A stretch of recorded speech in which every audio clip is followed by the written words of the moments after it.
The scholars group YouTube channel में आपका बहुत बहुत स्वागत है।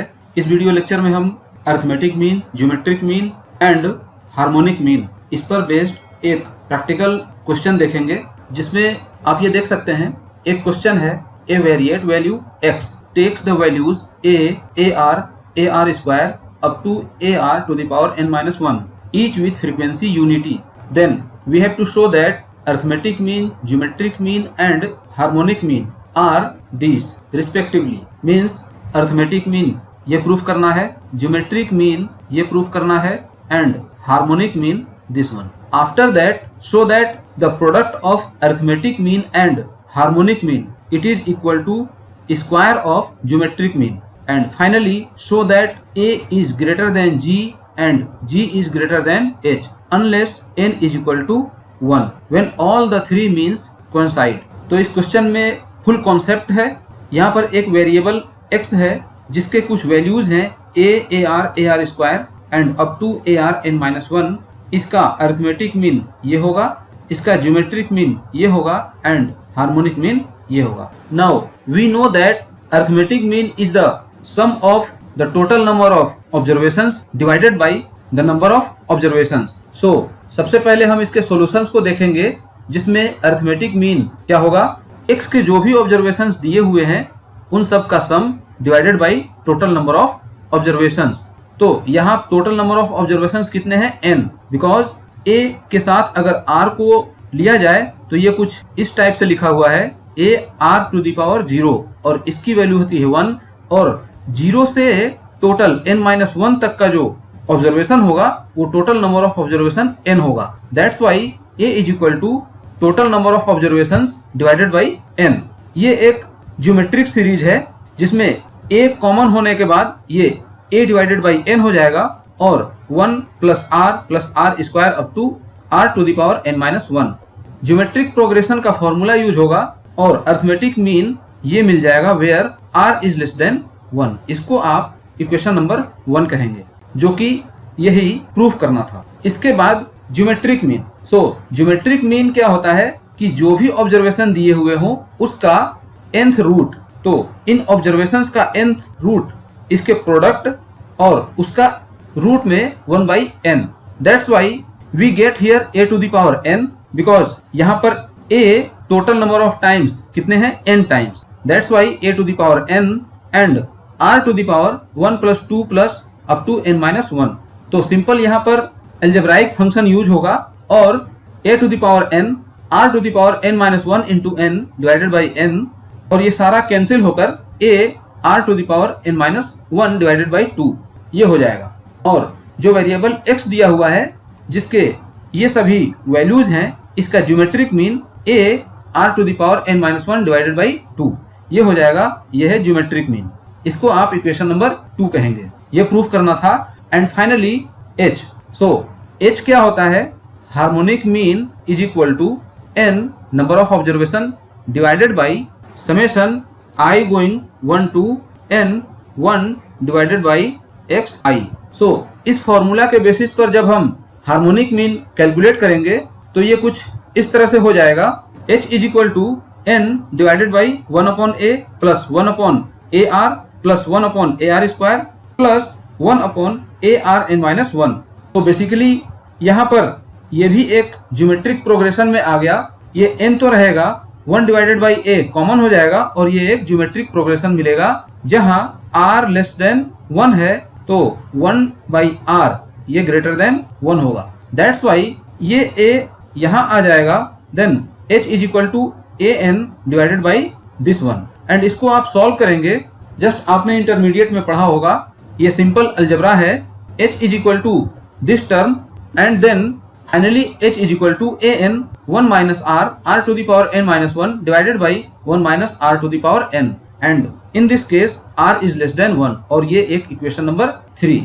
तो क्वेश्चन में जो फर्स्ट नंबर में दिया हुआ था a equal to h is equal to and g is equal to, ये तीनों आपने प्रूफ कर लिया। अब इन तीनों के बेसिस पर यहाँ पर इस रिलेशन को वेरीफाई करना है। AH is equal to G square, या तो ये कहेंगे या फिर इसी को आप ऐसे भी लिख सकते हैं G is equal to under root AH। So simple from equation 1 and 2 we have ये वैल्यू a की है, means arithmetic mean of that items, and this part is the harmonic mean of the values of x। इसको multiply करेंगे 1 minus R to the power n cancel हो जाएगा, यहाँ से ये भी कैंसिल हो जाएगा और ये n इस n से कैंसिल हो जाएगा। क्या बचेगा? a into a square and r to the power n minus 1। तो g की वैल्यू क्या होती है? a r n minus 1 divided by 2। ये अभी आपने प्रूफ किया। तो यहाँ simple n minus 1 divided by 2 कर देंगे, जो कि यहाँ आ जाएगा, और इस स्क्वायर टर्म को पूरे पे होल स्क्वायर पर कर देंगे। तो ये आ जाएगा A H is equal to A R N minus 1 divided by 2 to the power whole square, और ये हो जाएगा जी स्क्वायर। ये प्रूफ, इसको आप कहेंगे 4th नंबर इक्वेशन। तो यहाँ पर आपका ये भी प्रूफ हो गया A H is equal to G square. Now third one, इसमें प्रूफ करना है a is greater than g and g is greater than h unless n is equal to 1।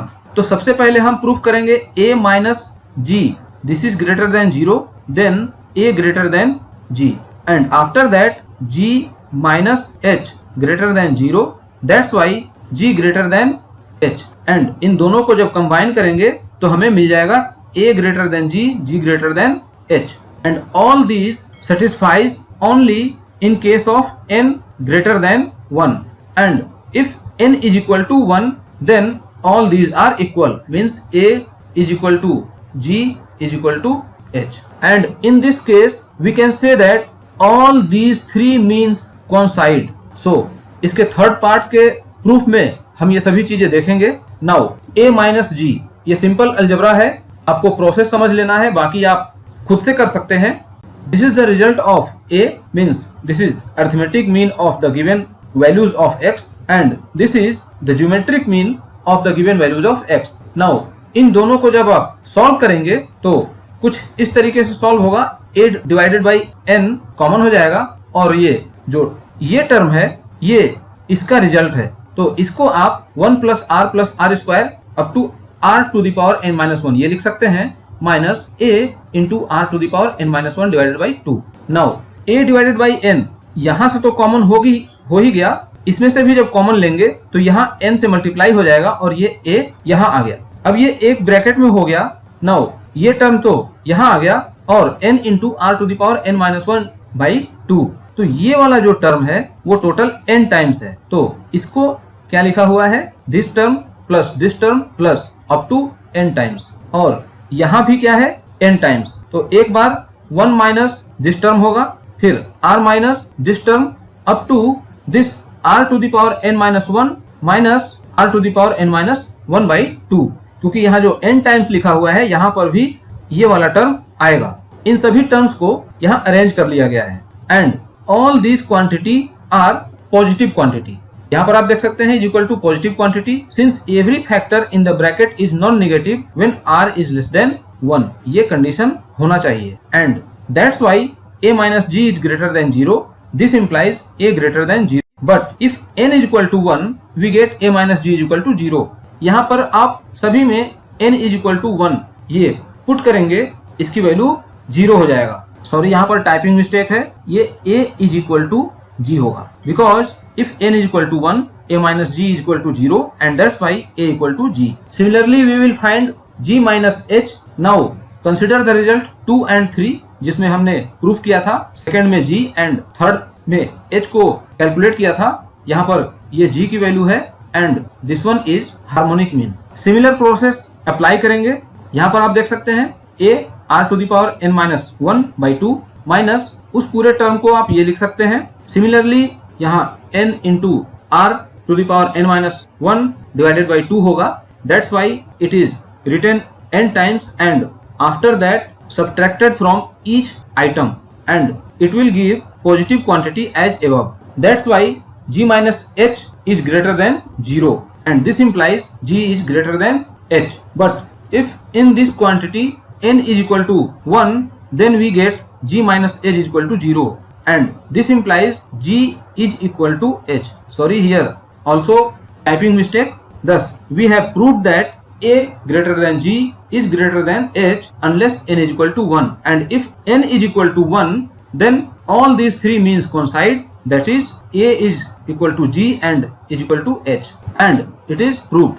So आपने arithmetic mean, geometric mean and harmonic mean, इन तीनों means के ऊपर based एक conceptual problem को देखा, जिसमें जो वेरिएट वैल्यू x है उसके कुछ इस तरह के ऑब्जर्वेशंस थे जो कि इसके वैल्यूज हैं।